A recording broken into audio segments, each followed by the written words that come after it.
আল্লাহ রাব্বুল আলামিন আরো বলবেন, সমাজের মানুষ নামাজ পড়ে নাই, নামাজ বাদ দিয়ে দোকানের মধ্যে বসে বসে টিভি দেখছিল, তুমি আলেম হয়েছিল কেন মানুষকে নামাজের দাওয়াত দাও নাই? আলেমকে এই প্রশ্নগুলো করা হবে। অমুক ব্যক্তি সুদ ঘুষের সঙ্গে জড়িত ছিল, তোমার মধ্যে তো কোরআনের জ্ঞান ছিল, সে তো কোরআনের সঠিক জ্ঞান অর্জন করতে পারে নাই, সে তো সুদ ভক্ষণ করতো, সুদ খেত। তাহলে তুমি ওই ব্যক্তিকে কেন এইগুলো জানাও না, কেন এইগুলো তুমি বলো নাই? আলেমকে পাকড়াও করা হবে। আল্লাহ রাব্বুল আলামিন আলেমের ব্যাপারে এমন কঠোর হয়েছেন। ইন্নাল হামদালিল্লাহ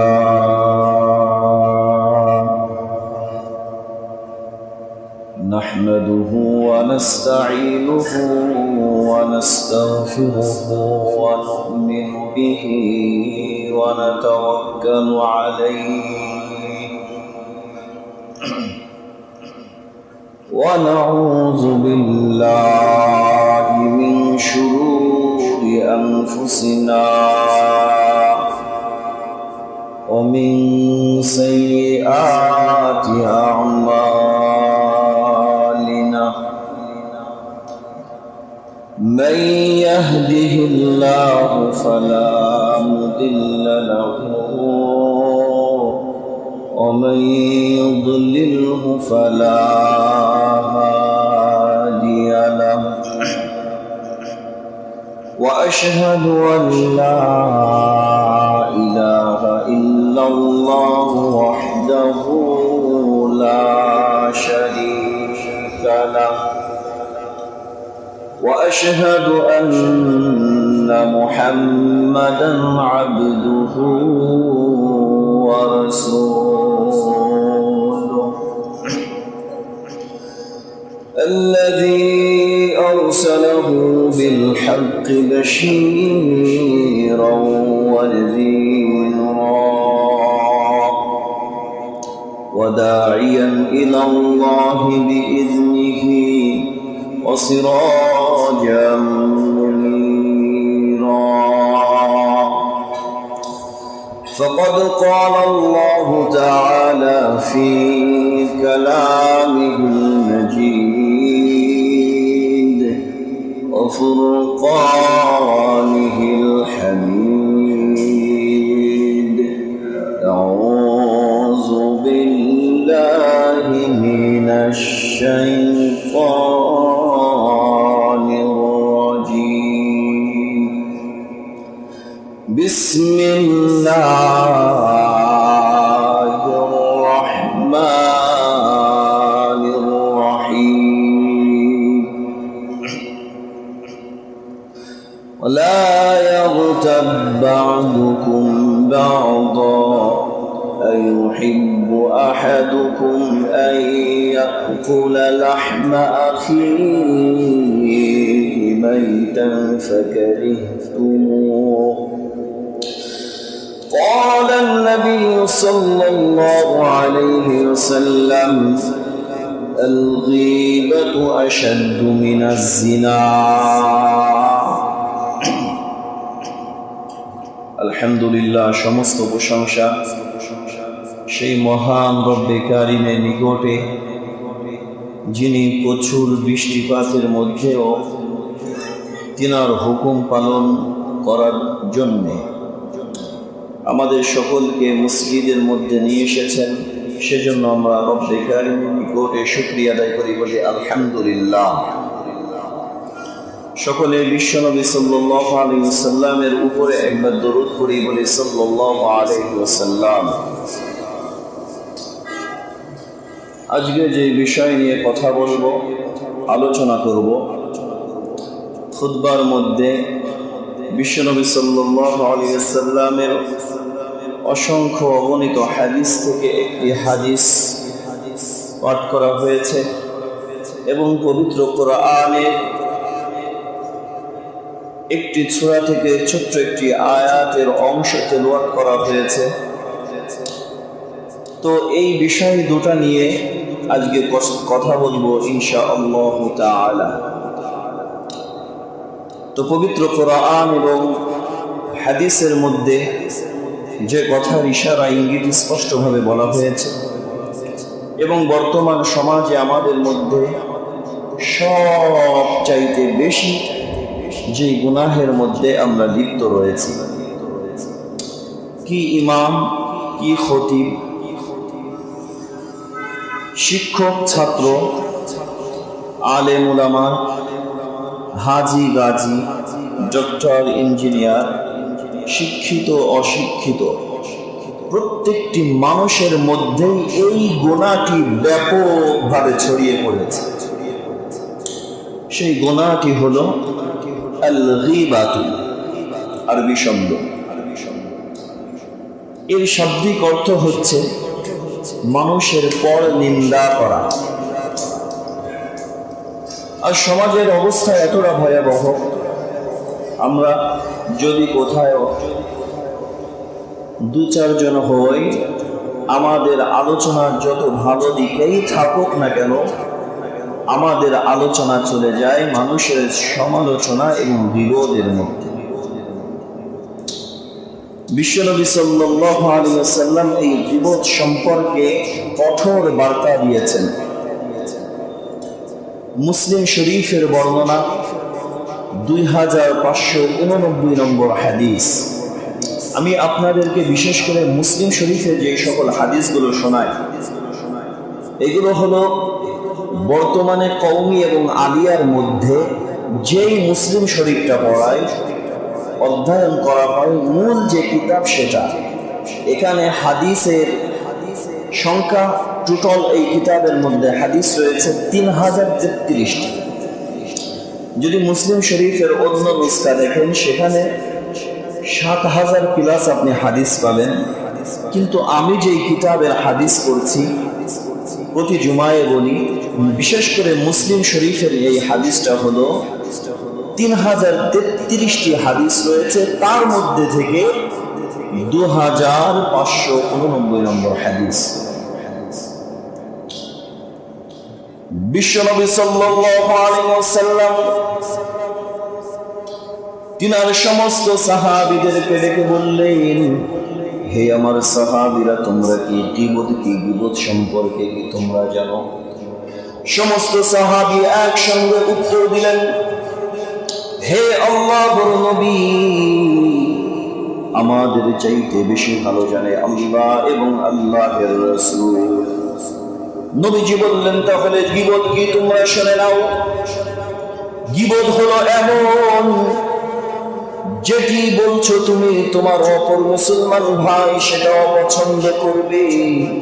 যদি তুমি এমন কোনো কথা বলো, তাহলে সেটাই হলো গীবত। বিশ্বনবীকে প্রশ্ন করা হলো, হে আল্লাহর নবী, আমার ভাইয়ের মধ্যে যদি আমি যেই কথাটি বলছি, যেই বিষয় নিয়ে আমি আলোচনা করছি, যদি সেটা আমার ভাইয়ের মধ্যে থাকে। নবীজি বললেন, যদি তোমার ভাইয়ের মধ্যে ওই বিষয়, ওই সমস্ত জিনিসগুলো থাকে, তাহলে তুমি যদি বলো, তারপরেও সেটা গীবত হবে। আর যদি সেই বিষয়গুলো তার মধ্যে না থাকে, তাহলে তুমি তার উপরে মিথ্যা অপবাদ আরোপ করলে। নবীজি কত কঠোর হুঁশিয়ারি দিয়েছেন।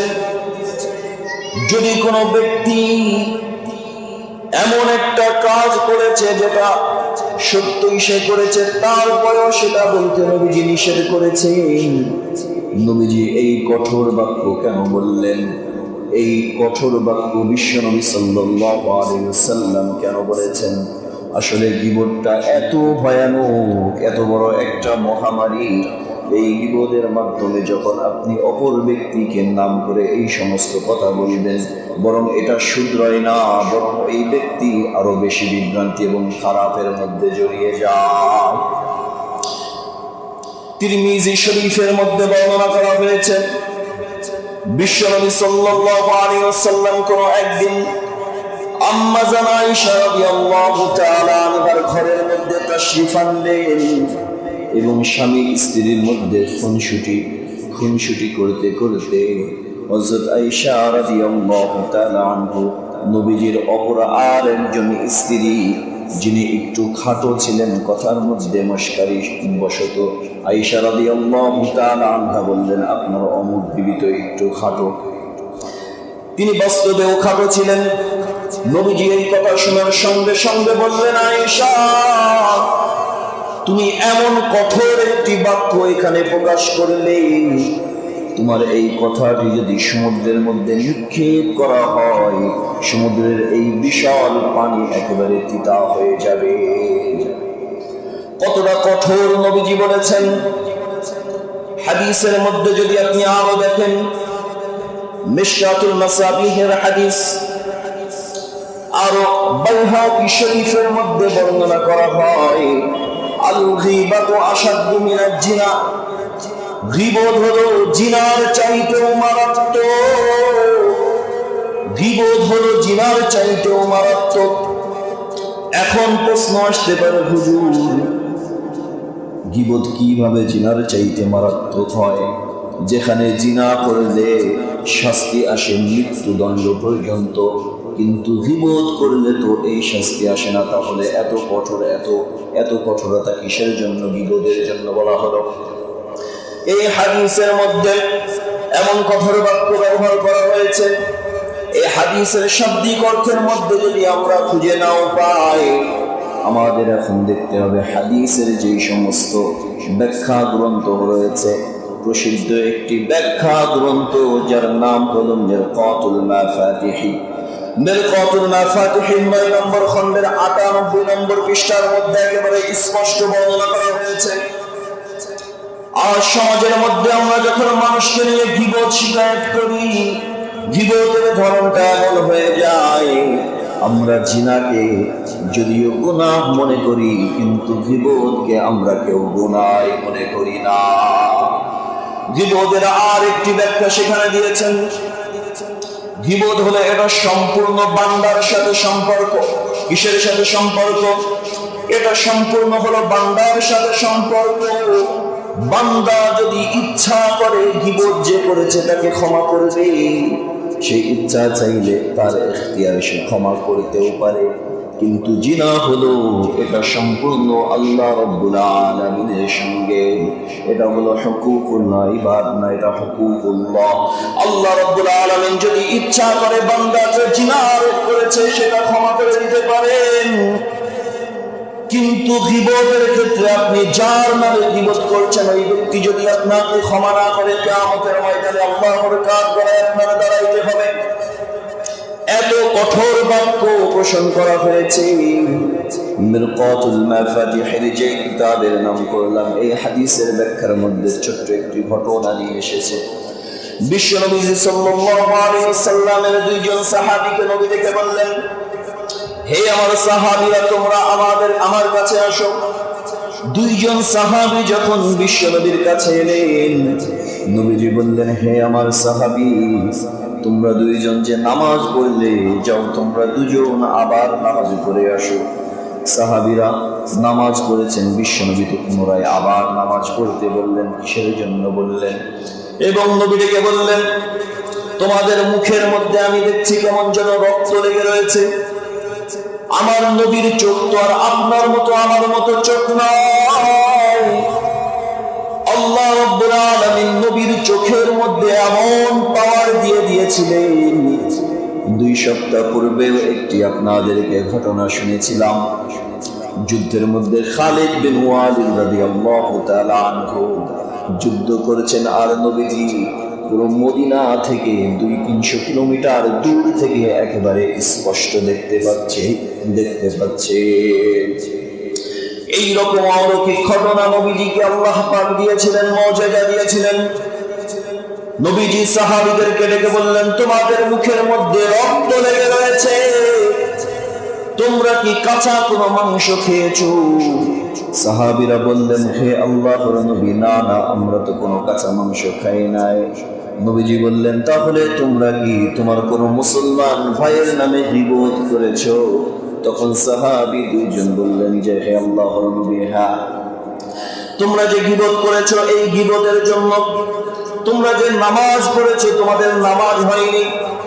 রমজান মাস চলছিল। বিশ্বনবী আর বললেন, তোমরা যে আজকে রোজা রয়েছো, তোমাদের এই রোজাও হবে না, তোমরা এই রোজা আজকে ভাঙবে না। বরং এখন থেকে শেষ পর্যন্ত তোমরা রোজাটা করবে, কিন্তু এই যে রোজা, এই রোজার পরে আরো একটি তোমরা কাফারা করে দিবে। আমলের ক্ষেত্রে কেমন? শুধুমাত্র গীবত করেছে, গীবত কতটা কঠোর। নবীর সাহাবী নামাজ পড়েছে, সেজন্য আবার বলে যাও নামাজ পড়ে আসো। নবীর সাহাবী রোজা রয়েছে, বলে তোমার এই রোজা হবে না, আবার এর কাজা করে দিতে হবে। গীবত হলো এমন কঠোর একটি গুনাহ। আজ সমাজের মধ্যে যখন আমরা দোকানের মধ্যে বসি, চায়ের দোকানে বসি, এমন এমন গীবত শিকায়েত আমরা করি যেগুলো আল্লাহ রাব্বুল আলামিন বান্দার উপরে লানত বর্ষণ করবে। এই হলো আমাদের বর্তমান পরিস্থিতি, বর্তমান অবস্থা। তো গীবতের প্রাসঙ্গিক নিয়ে যেহেতু কথা বলছি, আপনাদেরকে বলি গীবত হলো 4 প্রকার। আপনারা একটু সারা শব্দ দেন, গীবত কয় প্রকার? গীবত হলো 4 প্রকার। প্রথম প্রকার হচ্ছে যদি আপনি কোনো ব্যক্তির নামে গীবত করেন, আল গীবাতু বিল লিসান, মুখ দিয়ে, জবান দিয়ে কোনো ব্যক্তির নামে গীবত করা। গীবতের দ্বিতীয় প্রকার হচ্ছে আল গীবাতু বিল কলবি, অন্তরের মাধ্যমে কোনো ব্যক্তির গীবত করা। গীবতের তৃতীয় প্রকার আর একটা রয়েছে, যেটা বর্তমান সমাজে আমাদের মধ্যে সবচাইতে বেশি, সেটা হলো আল গীবাতু বিল কিতাবা, লেখনির মাধ্যমে কাউরের নামে গীবত করা।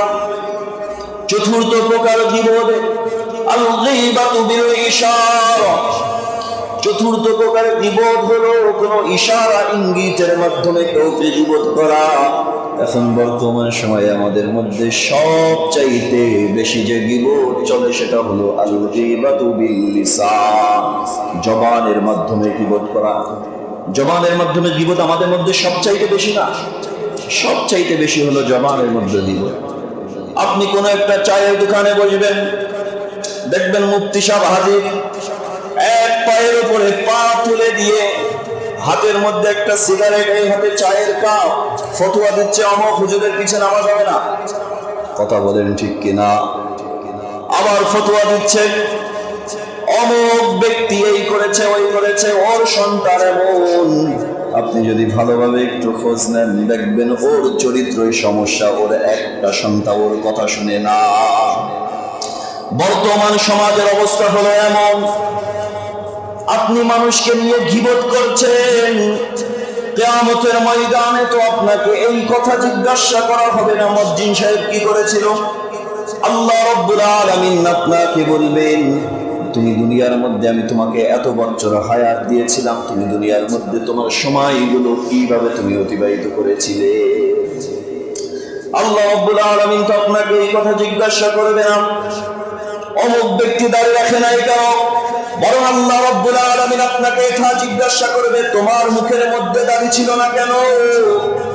আল্লাহ রাব্বুল আলামিন আপনাকে পাকড়াও করবে, দুনিয়ার মধ্যে তুমি সুদ কেন খেয়েছিলে, দুনিয়ার মধ্যে তুমি কেন জিনা ব্যভিচার করে বেরিয়েছিলে। এই সমস্ত কথাগুলো যে ব্যক্তি গুনাহ করেছে তাকেই প্রশ্ন করা হবে। কিন্তু সাধারণ বিষয় হলো, সাধারণ মানুষের চাইতে যদি কোনো একজন ব্যক্তি আলেম হয়, আলেমের বিচারটা কিয়ামতের ময়দানে আরো কঠোর হবে। আলেমের বিচারটা কেমন হবে? আল্লাহ রাব্বুল আলামিন আলেমকে দাঁড় করাবেন, বলবে আমি দুনিয়ার মধ্যে তোমাকে কোরআন এবং হাদিসের জ্ঞান দিয়েছিলাম, তোমার সমাজের মধ্যে গান বাজনা হয়েছিল, তুমি যে কেন বাধা দাও না। আল্লাহ রাব্বুল আলামিন আরো বলবেন সমাজের মানুষ নামাজ পড়ে নাই, নামাজ বাদ দিয়ে দোকানের মধ্যে বসে বসে টিভি দেখছিল, তুমি আলেম হয়েছিল কেন মানুষকে নামাজের দাওয়াত দাও নাই। আলেমকে এই প্রশ্নগুলো করা হবে। অমুক ব্যক্তি সুদ ঘুষের সঙ্গে জড়িত ছিল, তোমার মধ্যে তো কোরআনের জ্ঞান ছিল, সে তো কোরআনের সঠিক জ্ঞান অর্জন করতে পারে নাই, সে তো সুদ ভক্ষণ করতো, সুদ খেত, তাহলে তুমি ওই ব্যক্তিকে কেন এইগুলো জানাও না, কেন এইগুলো তুমি বলো নাই। আলেমকে পাকড়াও করা হবে। আল্লাহ রাব্বুল আলামিন আলেমের ব্যাপারে এমন কঠোর হয়েছেন, কোন আলেম যদি মানুষকে দাওয়াতের কাজ করে, তাবলীগের কাজ তিনি করে, মানুষের কাছে দিন পৌঁছায় দেয়, এই ব্যক্তি যদি নিজে আমল না করে, রাসূলুল্লাহ সাল্লাল্লাহু আলাইহি ওয়াসাল্লামকে দুইজন ফেরেশতা যখন মিরাজের মধ্যে নিয়ে গিয়েছিলেন, এই দুইজন ফেরেশতার সঙ্গে যখন নবীজি চলছেন, বিভিন্ন জায়গায় সফর করেছে, নবীজি দেখলেন একজন ব্যক্তিকে জাহান্নামের মধ্যে শাস্তি দেওয়া হচ্ছে। শাস্তিটা হলো কি? আগুনের কেচি দ্বারা তার জিহ্বাকে টেনে কর্তন করা হচ্ছে। বিশ্বনবী জিজ্ঞাসা করলেন, ভাই জিবরাইল, এই ব্যক্তিদেরকে কিসের জন্য শাস্তি দেওয়া হয়? এত কঠিন শাস্তি কেন দেওয়া হয়? তখন জিবরাইল আমিন বললেন, হে আল্লাহর নবী, এরা হলো আপনার উম্মতের ওই সমস্ত ব্যক্তি যারা মানুষদেরকে বলতো কিন্তু নিজেরা আমল করতো না। আল্লাহ রাব্বুল আলামিন পবিত্র কোরআনের মধ্যে সূরা সাফফাত 2 নম্বর আয়াতের মধ্যে বলেন, 28 নম্বর 29 নম্বর পৃষ্ঠা, ইয়া আইয়ুহাল্লাযীনা আমানু লিমা তাকুলুনা মা লা তাফআলুন, হে ঈমানদারগণ, তোমরা ওই সকল কথা কেন বলো যা তোমরা নিজেরা আমল করো না। আপনি আজকে দোকানের মধ্যে বসে মানুষকে নিয়ে গীবত করছেন, আপনার নিজের কোনো খবর নাই, নিজের যদি ধরা হয় সূরা ফাতিহাও ঠিকঠাক পড়তে পারেন না। এই জন্য মানুষকে নিয়ে যখন গীবত করতে হবে, দেখতে হবে আমি সঠিক কিনা। এই বিশ্বের মধ্যে যতগুলো মানুষ এসেছে, যত বড় বড় ফকিহ এসেছে, যত বড় বড় মুফতি সাহেব এসেছে, কাউরের কথা সম্পূর্ণ গ্রহণযোগ্য নয়। শুধুমাত্র বিশ্ব নবী ব্যতীত কোন ব্যক্তির কথা সবগুলো ধরা হবে না। একজন বড় মুফতি সাহেব সে পর্যন্ত গুনাহ থেকে মুক্ত নাই, আর আপনি পায়ের উপরে পা তুলে দিয়ে ওদিকে সিগারেট ধরাচ্ছেন আর ফতোয়া দিচ্ছে। আপনার মতো নির্বোধ আর কেউ নাই। কাজেই আমরা যখন মানুষকে নিয়ে গীবত শিকায়েত করব, আমরা এগুলো ভাববো, আমি কোন ব্যক্তিকে নিয়ে গীবত করছি, আমি কোন ব্যক্তিকে নিয়ে গীবত করছি, আমি কি। এই জন্য প্রথম প্রকার যেটা বললাম, আল গীবাতু বিল লিসান, জবানের মাধ্যমে মানুষের গীবত করা। দ্বিতীয় হলো আল গীবাতু বিল কলবি, গীবতের দ্বিতীয় প্রকার হলো অন্তরের মাধ্যমে কাউকে আপনি গীবত শিকায়েত করছেন, অন্তরের মধ্যে কাউকে খারাপ একটা চিন্তাধারা আপনার মধ্যে নিয়ে আসছেন। আপনি যে ব্যক্তিকে নিয়ে খারাপ ধারণা আপনার অন্তরের মধ্যে নিয়ে আসছেন, সেই ব্যক্তি আসলেও সেই কাজ করে নাই, কিন্তু আপনি আপনার অন্তরে ওই ব্যক্তিকে নিয়ে এমন এমন বাজে মন্তব্য করেছেন, প্রকৃতপক্ষে যাকে নিয়ে এগুলো করেছেন তার ভিতরে এগুলো একটাও না। গীবতের তৃতীয় প্রকার হলো আল গীবাতু বিল কিতাবা, লিখনের মাধ্যমে মানুষের গীবত করা, শিকায়েত করা। প্রশ্ন আসতে পারে, হুজুর লেখার মাধ্যমে কি? বর্তমান সমাজে সব চাইতে এটাই বেশি হয়। এখন আমাদের গুনার একটা মাধ্যম হয়ে গেছে। যদি আপনি একটু গুনাহ কামাইতে চান, মোবাইলটা বের করে ২-২০ মিনিট ফেসবুকের মধ্যে দেখবেন, ফেসবুক চালাইবেন, দেখবেন ওর মধ্যে মানুষকে নিয়ে কত মিথ্যা আরোপ এবং কত গীবত শিকায়েত করা হচ্ছে। বড় বড় আলেমকে নিয়ে আপনি কমেন্টের মধ্যে গালি দিচ্ছেন। এটা হলো ওই যে গীবাতু বিল কিতাবা, লেখানের মাধ্যমে গীবত। একজন আলেম সে যে দলেরই হোক না কেন, যেই মানাজেরই হোক না কেন, সে শাফিঈ হোক, আহমদি হোক, হাম্বলি হোক, হানাফি হোক, আহলে হাদিস হোক, সে যে পক্ষেরই হোক না কেন, আপনি তাকে কি জন্য গালি দেন? আল্লাহ রাব্বুল আলামিন তার মধ্যে যে জ্ঞান দিয়েছে সেই জ্ঞান তো আপনার মধ্যে না। আমাদের বাংলাদেশের মধ্যে এমন বড় বড় অনেক আলেম রয়েছে, এনাদের জীবনের মধ্যে যত সওয়াবের কাজ করেছে, ভালো কাজ করেছে, আরে মিয়া এতগুলো গুনাহের কাজও হয়তো আপনি করতে পারেননি। তাহলে কেন এই বড় আলেমের পিছে আপনি লেগে রয়েছেন? আপনি কেন তাকে গালাগালি দিচ্ছেন এবং ফেসবুকের মধ্যে স্ট্যাটাসের মাধ্যমে দিচ্ছেন? লেখনের মাধ্যমে যদি কোনো ব্যক্তিকে এরকম গীবত শিকায়েত করা হয়, যে হাদিস আপনাদেরকে পূর্বে বললাম, রাসূলুল্লাহ সাল্লাল্লাহু আলাইহি ওয়াসাল্লাম মেরাজের মধ্যে গিয়েছেন, যখন অতিবাহিত হয় দেখে যে আর একজন ব্যক্তি যার এইরকম বড় একটা ছুরি চাকু দ্বারা জবানের এখান থেকে চিরে পিছন পর্যন্ত নিয়ে আসা হচ্ছে, যে তারও চিরছে, শক্ত করে ধরে এখান থেকে চিরে পিছন পর্যন্ত নিয়ে যাচ্ছে। এবং যখন আবার অপর দিকে চিরা হচ্ছে এই দিকটা ভালো হয়ে যাচ্ছে, এভাবে তাকে যখন শাস্তি দেওয়া হচ্ছে একের পর এক, বিশ্বনবী জিজ্ঞাসা করলেন এই ব্যক্তিকে কেন শাস্তি দেওয়া হয়? বিশ্বনবীকে বলা হয় এরা হলো আপনার উম্মতের মধ্যে ওই সকল ব্যক্তি যারা সবসময় মিথ্যা আরোপ দিয়ে বেড়াতো এবং তাদের মিথ্যাগুলো এত পরিমাণে প্রসিদ্ধ ছিল, তাদের মিথ্যাগুলো এত পরিমাণে প্রসিদ্ধ ছিল সমাজের মধ্যে তাদের মিথ্যা ছড়িয়ে পড়তো। আপনি যদি কোনো একটি উপন্যাস লেখেন যার কোনো ভিত্তি নাই, যার কোনো ভিত্তি নাই, আপনি কোনো নাটক নির্মাণ করলেন চলচ্চিত্রের মধ্যে যার কোনো ভিত্তি নাই, নাটক সিনেমা তো সম্পূর্ণরূপে হারাম। কিন্তু আপনি যদি কোনো বানায়ত কাহিনী লেখেন কিয়ামতের ময়দানে আল্লাহ রাব্বুল আলামিন কিন্তু আপনাকে এই সকল শাস্তি দিবে। এই জন্য আমরা যখন ফেসবুক চালাবো, ফেসবুকের মধ্যে কোনো আলেমকে নিয়ে এই রকম বাজে বাজে মন্তব্য করব না। বিশ্বনবী সাল্লাল্লাহু আলাইহি ওয়াসাল্লাম বলেন আল উলামা ওয়ারাসাতুল আমবিয়া, নিশ্চয় উলামায়ে কেরাম হলো আমার ওয়ারিস। বিশ্বনবী বলছেন ওয়ারিস, যদি কোনো পিতা মারা যায় সন্তান হলো ওই পিতার ওয়ারিস হয়। কিসের ওয়ারিস হয়? যত ধন সম্পদ রয়েছে ওই সকল ধন সম্পদের ওয়ারিস কিন্তু হয়। আর বিশ্বনবী বললেন উলামায়ে কেরাম হলো আমার ওয়ারিস। তাহলে কিসের ওয়ারিস? কিসের ওয়ারিস? উলামায়ে কেরাম যে রাসূলের ওয়ারিস, কিসের ওয়ারিস? এমন হয় না যে পিতা মারা গেছে, এর যত সম্পদ ছিল সমস্ত সম্পদ সন্তানদের মধ্যে ভাগ করা হয়, ওয়ারিস সূত্রে সবকিছু পেয়েছে। তো নবীজি বলেন আমার উম্মতের মধ্যে যারা আলেম হবে এরা হলো আমার ওয়ারিস। কিসের ওয়ারিস? নবী যেই ওহির বাণী নিয়ে এসেছিলেন, সত্য যেই বাণী আল্লাহর পক্ষ থেকে নিয়ে এসেছিলেন, এগুলোর ওয়ারিস হলো উলামায়ে কেরাম। আলেমরা নবীওয়ালা দাওয়াত করে।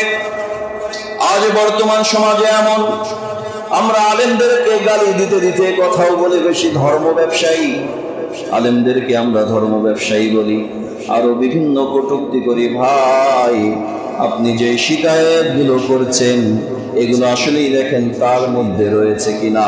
আপনি যদি শুধুমাত্র মন্তব্য করে দেন, বিশ্বনবী বলেন মিথ্যাবাদী হওয়ার জন্য এটাই যথেষ্ট, যা শোনার সঙ্গে সঙ্গে ওটাই প্রচার করে দেওয়া হয়। এজন্য খুব সাবধান, খুব সাবধান। আল্লাহ রাব্বুল আলামিন এই পৃথিবীর মধ্যে আমাদেরকে পাঠিয়েছেন, আমরা তো একসময় ছিলাম না। এই পৃথিবীরই অস্তিত্ব ছিল না। আল্লাহ রাব্বুল আলামিন এই পৃথিবী সৃষ্টি করেছেন। পবিত্র কোরআনের মধ্যে বলেন ওয়াহুয়াল্লাযী খালাকাস সামাওয়াতি ওয়াল আরদা ফি সিত্তাতি আইয়াম, আমি এই মহাবিশ্বকে 6 দিনের মধ্যে 6 দিনে সৃষ্টি করেছি। এই পৃথিবীরই অস্তিত্ব ছিল না।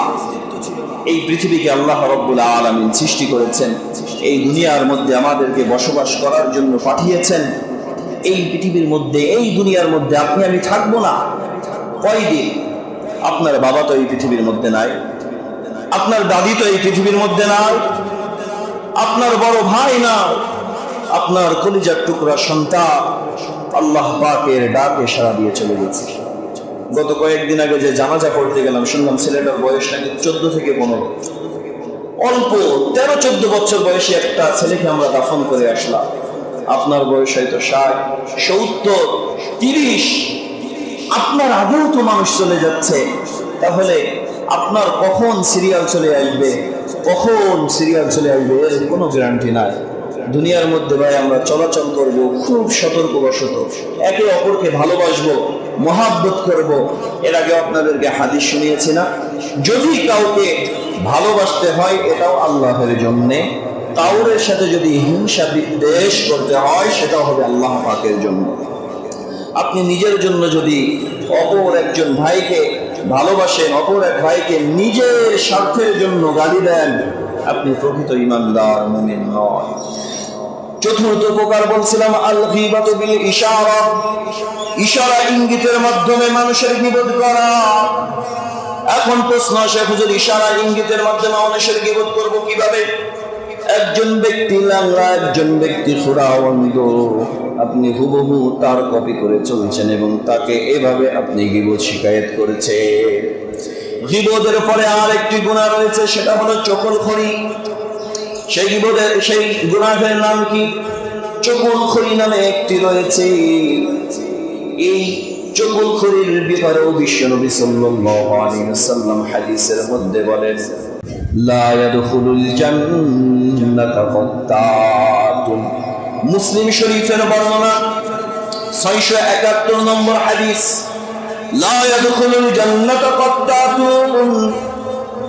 চগলখড় ব্যক্তি আল্লাহ রাব্বুল আলামিন জান্নাতের মধ্যে দিবেন না। ছোট্ট একটি ঘটনা আপনাদের খেদমতে বর্ণনা করে দিয়ে বয়ান শেষ করব। ইমাম গাজ্জালী রাহমাতুল্লাহি আলাইহি তিনার রচিত কিতাবের মধ্যে বর্ণনা করেন, আরবের মধ্যে একজন সম্ভ্রান্ত ফ্যামিলির সম্ভ্রান্ত একজন যুবক ছিল। বাজারের মধ্যে গেল একজন দাস ক্রয় করতে।